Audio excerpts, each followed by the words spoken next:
Bonjour à tous et merci de nous soutenir à travers les réseaux. Sur Fort FM, on reçoit aujourd'hui Anaëlle Houlet. Bonjour à toi Anaëlle. Bonjour. Bonjour. Anaëlle, présidente de l'association Les Vilains Petits Canards. Pour les auditeurs qui ne te connaissent pas Anaëlle, peux-tu te présenter, nous dire d'où tu viens, le prénom du chat, la couleur de tes chaussettes, tout quoi? Il n'y a pas de souci. Alors moi, je m'appelle Anaëlle Houlet, j'ai 21 ans et je suis la présidente de l'association Les Vilains Petits Canards. Très bien.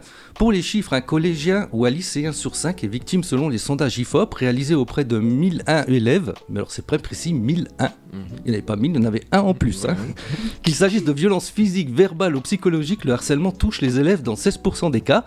30% des jeunes inscrits en internat sont victimes de harcèlement. 60% des cas de ce harcèlement survient en classe, à la cantine ou lors d'activités sportives. La récréation, c'est le lieu de tous les risques. Il faut donc travailler sur le périscolaire. Tu t'impliques dans cette association, Anaëlle, mais quelle a été ta motivation primaire? Quel a été l'événement déclencheur qui t'a poussé à monter cette association? Alors moi, il faut savoir que je suis l'ancienne victime d'harcèlement scolaire, qui s'en est sortie après 7 ans de lutte et de combat. Et vu que maintenant je m'en suis sortie, je me suis dit que je voulais en fait prendre une action en marche afin de lutter et d'agir pour les personnes qui sont victimes aussi d'harcèlement scolaire, afin qu'ils puissent également avoir la même chance que moi de s'en sortir et passer en fait au-dessus de cette épreuve qui peut être vraiment très dure à vivre. Tu as aussi une autre activité à côté de cette association? Alors oui, je suis en études de photographie et à côté je suis sur les réseaux en tant que blogueuse mannequin. D'accord. Anaëlle, tu vivais le harcèlement à l'école, mais quand ta journée se termine, comment ça se passe dans ta tête arrivé à la maison? Alors arriver à la maison, c'est vrai que c'est complètement, on va dire un peu le bordel, parce que y a le fait où je me dis, il faut que j'en parle quand même à ma famille, parce que c'est quand même des choses qui sont graves, à répétition, parce qu'il faut savoir que le harcèlement scolaire, c'est une action qui se répète en fait matin, midi, soir, sans cesse, sans limite, et c'est vrai, donc moi je recevais du harcèlement scolaire matin, midi, soir, donc c'est vrai que quand je rentrais à la maison, j'étais complètement épuisée, même au niveau de la scolarité, j'étais une très bonne élève, j'avais 16-18 de moyenne, là les notes commençaient à chuter, on commençait à voir vraiment qu'il y avait un gros problème, et c'est vrai que moi, psychologiquement, ça allait vraiment de moins en moins bien, mais j'essayais que de le garder un petit peu pour moi parce que je voulais pas inquiéter trop ma famille. Oui. Mais c'est vrai qu'après, au bout d'un moment, eux le voyaient, donc ils me demandaient qu'est-ce qui se passait, qu'est-ce qui allait pas. Donc c'est vrai que le fait d'en avoir parlé aussi à eux, ça m'a permis un petit peu de faire un petit peu le tri et le vide par rapport à tout ça. Je te pose cette question car j'ai écrit un article sur les parents, comment détecter que l'enfant va mal. Et toi, est-ce que tu as donc camouflé cette peine devant tes parents pour pas justement que ça envenime la chose s'il viendrait à venir à l'école ou voilà, si à un moment donné il voudrait prendre ta défense. Donc toi, tu as réagi comment? Comment tu as camouflé ça quoi? Alors c'est vrai que moi j'essayais beaucoup, j'étais beaucoup dans le silence en fait, beaucoup dans le silence, je me renfermais sur moi-même. Il faut savoir qu'à l'époque j'étais quelqu'un de très très timide et c'est vrai que je cachais ça par la timidité, par le silence. Mais c'est vrai que ma famille, il faut savoir que je suis très complice avec eux, on est très fusionnels, donc du coup automatiquement ils arrivent à tous à se rendre compte qu'il y avait un souci. Donc c'est eux en fait qui ont commencé à faire le premier pas, à me dire écoute, dis-nous qu'est-ce qui va pas, t'inquiète pas, nous on est là pour t'aider, on veut que ton bien. Donc c'est vrai que ça m'a un petit peu rassurée et ça c'est ce qui m'a permis du coup de leur en parler et de dire voilà, il se passe ce qui m'arrive, on m'embête, on m'insulte, c'est tous les jours à répétition et moi je commence à ne plus en avoir marre. Même à des moments, je disais, si ça continue, mais moi, je mets fin à mes jours, quoi. Justement, Anaëlle, on voit bien dans l'actualité que ton combat est pragmatique. Malheureusement, les victimes d'harcèlement ne se relèvent pas toujours et parfois, elles en finissent avec la vie. C'est ça, et je trouve que c'est malheureux que des enfants qui, normalement, devraient vivre leur adolescence et leur enfance tranquillement, dans la bienveillance et la joie, sont là à devoir subir ce genre d'acte qui est inhumain, en fait. C'est gratuit. Voilà, c'est ça. Les changements de comportement, justement les notes qui chutent, comme tu le disais, sont des choses qui doivent alerter les parents en fait. Exactement, ça peut être par les notes qui chutent, ça peut être aussi par exemple un enfant ou un adolescent qui est par exemple de nature gentil, tranquille, qui devient d'un seul coup agressif, qui ne parle plus, qui se met beaucoup à l'écart. Ça peut être aussi des signes qu'il subit du harcèlement et qu'il va pas bien quoi. Oui. Le 12 mai 2023, l'INSEE, une adolescente de 13 ans qui vivait dans le Pas-de-Calais, j'ai écrit un article sur elle datant du 31 mai sur mon blog davidschmidt.fr. Et le calvaire n'a pas cessé pour les parents parce que cette petite, après le suicide de leur enfant, reçoit encore des menaces et sa mère disait, je cite, « Il continue de menacer, d'insulter ma fille, de dire qu'elle est enfin morte, cette salope, je vais pisser sur sa tombe, je vais brûler sa tombe et ça ne s'arrêtera pas », a-t-elle déclaré sa mère, la mère de l'INSEE, donc sur le plateau de Cyril Hanouna. Aujourd'hui, Anaëlle, est-ce que tu es plutôt d'accord avec ça ? les parents des victimes se sentent délaissés et pas soutenus par les rectorats. Alors, je comprends parfaitement et ils ont tout mon soutien, Oui. parce que ça a été mon cas à moi. Moi, heureusement que j'avais eu ma famille qui a été là, parce qu'au niveau de l'école, ils ont tout délaissé, ils ont mis toute la faute sur moi. Oui. Ils ont voulu dire qu'en fait, parce qu'en fait, suite au harcèlement, il s'en est suivi une agression. Et donc en fait, suite à ça, j'ai été déscolarisée, donc j'ai Oui. commencé à faire les cours par correspondance jusqu'à maintenant. Tu avais quel âge à cette époque? Alors à cette époque, j'avais 15 ans, j'allais sur mes 16 ans. D'accord. Et donc du coup, ma famille, donc mes parents avec mes sœurs sont allés voir à l'école Oui. pour du coup essayer de régler la situation et tout ci et ça. Et c'est vrai que là, ils ont dit non, c'est pas nous qui sommes fautifs. Ça s'est passé en dehors de l'établissement alors que c'était passé à l'intérieur. Il y avait ma sœur qui était là, Oui. à l'extérieur, qui avait vu toute la scène. Donc ils ont dit arrêtez de raconter des conneries, ça s'est passé à l'intérieur. En plus, il y avait une surveillante, moi je l'avais vue, qui du coup avait vu toute la scène mais qui n'avait rien réagi. D'ailleurs, heureusement, du coup, qu'il y avait mon ami qui était là, donc que je cite et je lui fais un petit coucou, donc c'est Dylan, voilà. Salut Dylan. Salut Voilà. Dylan. Donc que je remercie infiniment parce que c'est vrai que sans lui, sans son intervention dans l'agression, je pense que je serais peut-être pas là actuellement à vous parler, quoi. Il faut savoir que ça a été de la 6e jusqu'en 4e. D'accord. Donc ça a d'abord commencé par la classe, parce que j'étais dans une classe sportive. Oui. Donc ils étaient tous en club sportif. Et donc moi j'étais une des seules qui faisait pas partie de ça. Donc je les connaissais pas vraiment. Donc ils ont vraiment beaucoup... ils sont commencé à apprendre à... Ils se sont pris à moi. Oui. Parce que du coup en fait j'étais un petit peu différente à l'époque. J'avais un petit peu du poids. Et donc automatiquement ils ont vu qu'il y avait une petite différence par rapport à eux. Donc ils ont commencé à me harceler par rapport à ça. Et ça s'en est suivi jusqu'en 4e. Où là ça a été les profs. Et du coup ça a été en fait mon groupe de soi-disant amis. Puis, du coup ça s'en est pris à moi et m'a agressé, quoi. D'accord. On voit dans l'actualité plus récemment des ados se faire tabasser à plusieurs, filmés par d'autres camarades, des camarades que ça fait bien sourire d'ailleurs, comme si c'était un spectacle. Anaëlle, on se croirait revenu au temps des arènes. Oui, exactement. Exactement. Je trouve que c'est malheureux parce que je me dis, on est censé, en tout cas, les enfants actuellement, leur génération sont censés vivre leur vie, on va dire entre guillemets, Ouais. bien dans la positivité et vraiment être tous unis, soudés. Et j'ai l'impression qu'à l'heure actuelle, les générations de maintenant, c'est ça se clash, ça crée des histoires pour rien, ça embête les autres, ça accepte pas les différences des autres. Et je trouve que c'est malheureux parce qu'on est en 2024, au fur et à mesure on évolue, et j'ai l'impression qu'en fait les mentalités restent toujours au même stade et même des fois se dégradent. Oui. Moi, ce qui me choque particulièrement, c'est quand tu dis que même les profs, en fait, participaient à ce harcèlement. Oui. Je trouve ça vraiment intolérable parce que c'est des adultes, quoi. Ils c'est devraient ça. avoir un autre comportement. C'est ça. C'est exactement ça. Pour donner un exemple, j'avais une prof de maths, je donnerai pas de nom, mais du coup, elle, en fait, me mettait par exemple devant le tableau, exprès parce qu'elle savait que j'allais pas réussir à répondre. Et là, en fait, moi, automatiquement, j'étais quelqu'un de très très sensible à l'époque aussi. Là, un petit peu moins, mais du coup, c'est toujours un petit peu le cas. Et c'est vrai que elle me mettait dans le tableau, et moi, automatiquement, je savais pas répondre, donc je me mettais à pleurer. Et donc là, en fait, toute la classe, ça donnait encore plus un point pour que du coup, ils continuent à m'embêter. Oui. Donc tout le monde rigolait, et la prof rigolait avec et disait, mais t'es même pas capable de répondre au tableau, va t'asseoir maintenant. Des choses comme ça, quoi. Incroyable, ça. J'ai pas de mots. Anaëlle, quels sont toi les retours des élèves suite à la prévention et aux ateliers que tu mets en place?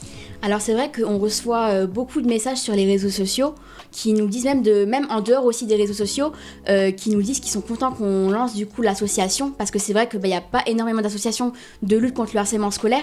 Donc c'est vrai que j'ai eu beaucoup de retours positifs, et d'ailleurs je remercie toutes les personnes qui nous donnent ces retours. Tout simplement merci infiniment de nous soutenir et de nous apporter toute l'aide aussi qu'on peut avoir. Et donc oui, les retours sont très positifs. Je sais que là on est en train d'aider aussi une maman où son enfant aussi subit du harcèlement scolaire. Je donnerai pas de détails parce que c'est quand même privé et c'est pas Oui, bien évident sûr, oui. à parler, voilà.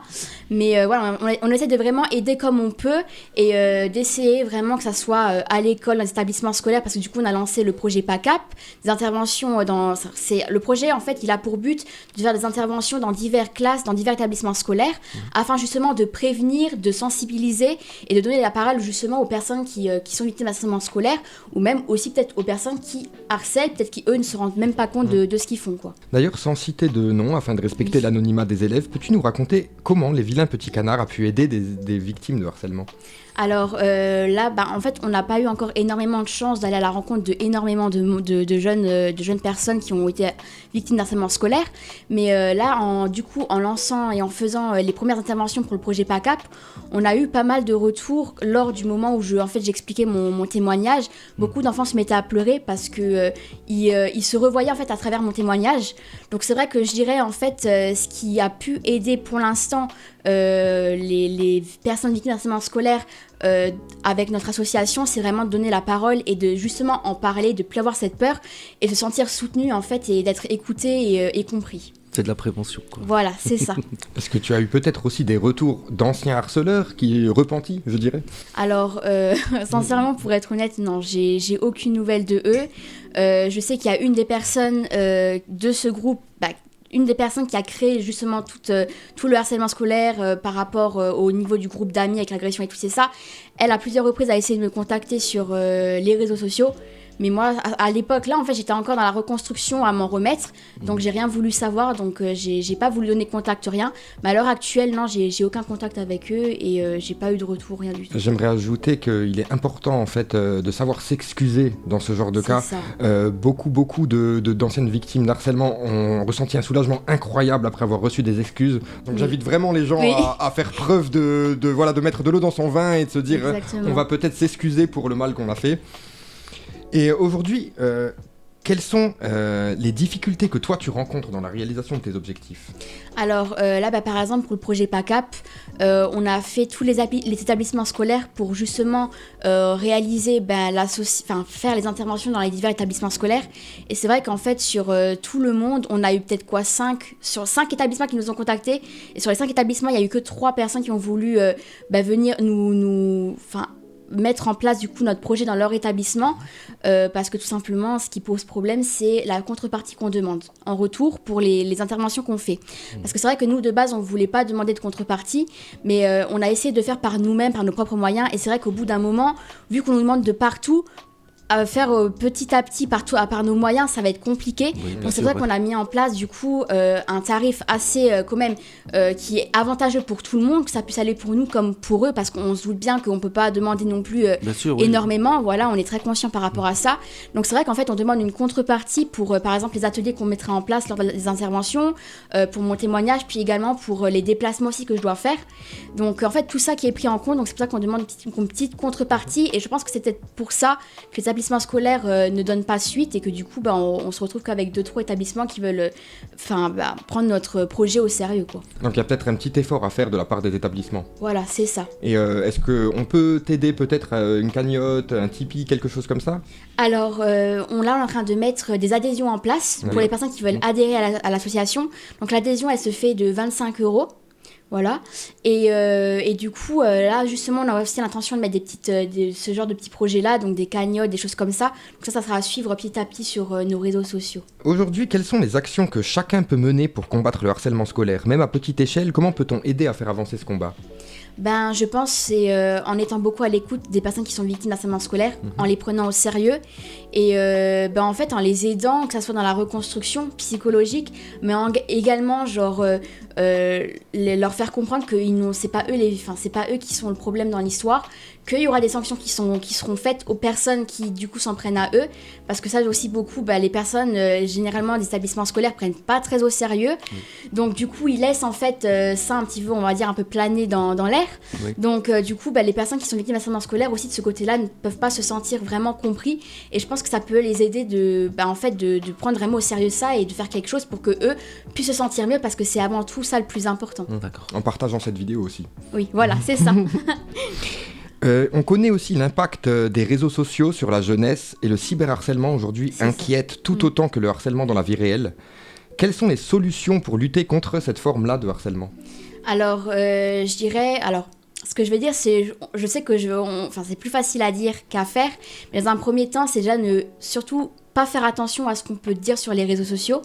Et directement, en fait, c'est bloquer et ne pas chercher à comprendre. Et puis directement en parler à des adultes et faire part que voilà, vous recevez ça par rapport, du harcèlement, du cyberharcèlement du coup, vu que c'est sur les réseaux, du cyberharcèlement, voilà, à des adultes. Et si c'est vraiment trop grave, que ça prend des proportions vraiment graves comme des rumeurs, des choses vraiment ça ne s'arrête plus, là, il faudra voir avec les parents du coup pour aller porter plainte, pour faire quelque chose pour que ça cesse, quoi. D'accord, ne pas hésiter aussi à signaler les contenus offensants. Voilà, c'est ça, parce que moi du coup, suite au harcèlement scolaire, moi après j'ai voulu mettre sur les réseaux, et en fait, je pense que c'était la petite erreur que j'ai faite de tout de suite me mettre dessus, parce qu'en fait j'avais l'intention de vouloir créer un groupe, afin justement de pouvoir mener cette action et cette lutte comme il faut, et en fait, faut savoir que toutes les personnes qui m'avaient harcelé, agressé, m'ont retrouvé sur les réseaux sociaux, donc là en fait j'ai eu du cyberharcèlement, et c'est vrai que c'était une vraie descente aux enfers, et c'est vrai que c'est ma famille qui a pris le relais, qui m'a dit stop maintenant, on bloque tout le monde, pendant un moment tu te mets plus sur les réseaux, donc j'ai arrêté pendant 1 an, et après en 2017 du coup je suis retournée sur les réseaux, et là du coup vu que j'étais un peu plus reconstruit on va dire, j'ai réussi à faire face à tout ça et à passer au-dessus de tout ça, et puis tout va pour le mieux maintenant. Quels sont, toi, aujourd'hui, tes objectifs ? Penses-tu élargir ton champ d'action ? Est-ce que tu penses que ton association évoluera dans les prochaines années ? Si oui, comment ? Alors, oui, c'est mon but que ça puisse évoluer, c'est vraiment le but de l'association.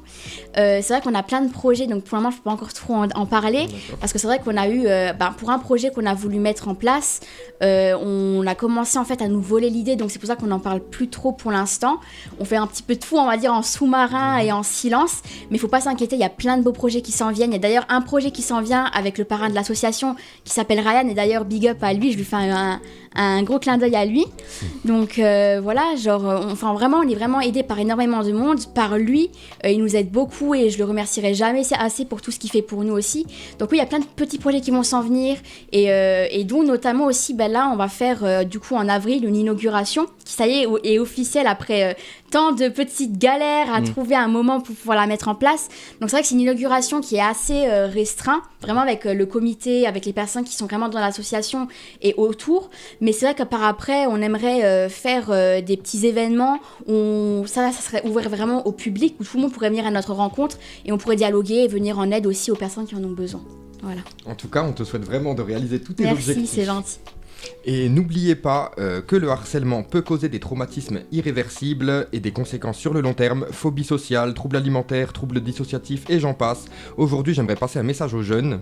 Sachez que l'union fait la force et que l'empathie est une grande qualité et non pas une faiblesse. Trop souvent, des jeunes sont victimes de violences injustifiées, pris pour cible à cause de leurs différences. Apprenez à connaître une personne avant de faire preuve de méchanceté gratuite à son égard et vous verrez que bien souvent, vous découvrirez quelqu'un avec de grandes qualités. Stoppons les violences, tout le monde a à y gagner. Exactement. On avait eu en interview des élèves du lycée Henri Nominé qui avaient réalisé une vidéo sur le harcèlement scolaire lors du Festivactu 2023 aux anciennes forges de Styr-et-Vendel. N'hésitez pas à aller voir cette vidéo pour les auditeurs qui souhaitent voir le travail qu'ont fait les lycéens sur ce sujet. Anaëlle, as-tu déjà pensé, depuis ton site web ou les réseaux, de faire une vidéo qui sensibilise un petit peu davantage les élèves ?